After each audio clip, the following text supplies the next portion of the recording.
Muchas gracias, Estado Presidente, honorable colegiado. Atento a lo que establece el artículo 266 en su párrafo tercero, de todas las hipótesis o fracciones que contiene el párrafo tercero del Código Penal vigente para esta entidad federativa, en concordancia con lo que establecen los artículos del 485 al 489 del Código Nacional de Procedimientos Penales, correlacionados a lo que establece el artículo primero, 14, 16, 20, apartado B, artículo 22 en su párrafo primero y artículo 133 de la Constitución Política de los Estados Unidos Mexicanos, y todo este andamiaje jurídico abrazado a través de lo que establece el control de la convencionalidad, con base en los numerales 8, 8.1, 8.2, 25 y 29 de la Convención Americana de los Derechos Humanos, esta defensa pronuncia los siguientes alegatos. De la sentencia que ha dictado el Cuarto Tribunal Colegiado en materia penal del Segundo Circuito, en el cual ha otorgado el amparo y protección de la justicia federal en favor de mi representado, a efecto de que este primer tribunal de alzada en materia penal dicte una sentencia con reconocimiento de inocencia,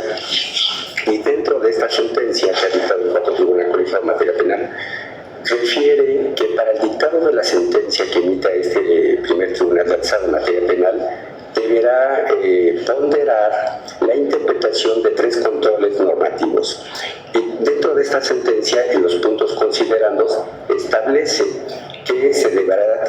ponderar, aplicar en favor de mi representado la interpretación de 3 controles normativos, que son control de legalidad, control de constitucionalidad y desde luego el control de la convencionalidad. Por cuanto hace el primero de ellos, que es el control de la legalidad, dentro de estos puntos considerandos, la sentencia que ha otorgado el amparo y protección de la justicia federal a mi representado citan que hacer una interpretación conforme a un elemento puramente procesal llevaría a cometer un error de interpretación y nuevamente negar los derechos a mi representado, para lo cual dicha sentencia nos remite a la interpretación de otros 2 controles normativos, el control de la constitucionalidad y el control de la convencionalidad. Por cuanto hace el control de la constitucionalidad, dentro de estos considerandos de la sentencia que se menciona, cita que se debe de atender por modificación del elemento punitivo del tipo penal que nos ocupa, que es el caso que nos ocupa el delito de extorsión, conforme a las modificativas que ya están declaradas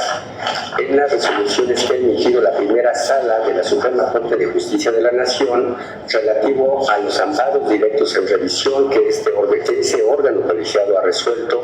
derivado de los expedientes 3551 diagonal 2020 y 242 diagonal 2023.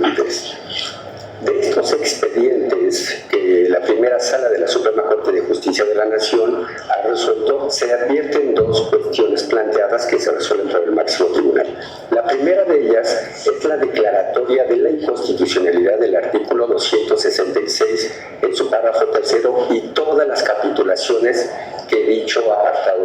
párrafo contiene, es decir, el elemento punitivo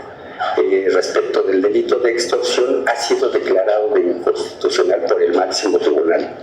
Y esa es la primera cuestión que se plantea en estas resoluciones de estos amparos. La segunda cuestión que se plantea y que se deriva de estos amparos en mención son las nuevas penalidades que en su lugar se deben de aplicar en relación a las declaradas de inconstitucionalidad. Esto se observa de las sentencias de los expedientes 3551, 2020 y 242, 2023. También de los puntos considerandos de dicha sentencia que otorga el amparo y protección de la justicia federal a mi representado, también se advierte un ejemplo para ello. Citan los considerandos que uno de los coacusados de la misma causa de mi representado solicitó dichos beneficios por modificación de la pena y le fueron otorgados estos beneficios. Solamente para efectos de precisión, esta defensa manifiesta que no solamente fue uno de los coacusados de la misma causa de mi representado, sino fueron los 2 coacusados de la misma causa de mi representado quienes solicitan estos derechos en aplicación de reducción de la pena, del quantum de la pena, y a ambos les fueron otorgados estos derechos. Y por último, también dentro de los puntos considerando de la sentencia que ha otorgado el amparo y protección de la justicia federal a mi representado, nos remite a una última interpretación en control de convencionalidad. Esta parte de la tutela efectiva de la protección de los derechos humanos conforme el bloque de la convencionalidad establece en estos puntos considerandos que se deberá de atender al principio pro persona, que no es otra cosa que la aplicación de la norma que más le favorezca al justiciable. Para el presente caso, tenemos dos normas en conflicto, o teníamos dos normas en conflicto, dado que una de ellas ya fue declarada inconstitucional por cuanto hace el artículo 276, párrafo tercero en todas sus capitulaciones del Código Penal vigente para esta entidad federativa, y al ser declaradas de carácter inconstitucional los elementos punibles de dicho párrafo, en consecuencia, esto frente a la interpretación de la parte final del primer párrafo del artículo 22 constitucional, en donde establece analizar el principio de la proporcionalidad de las penas y sanciones, y con base en este análisis, desde luego la norma que mejor le conviene al justiciable, en este caso mi representado, es la que nace de la interpretación del bloque de la constitucionalidad. En resumen, esta defensa considera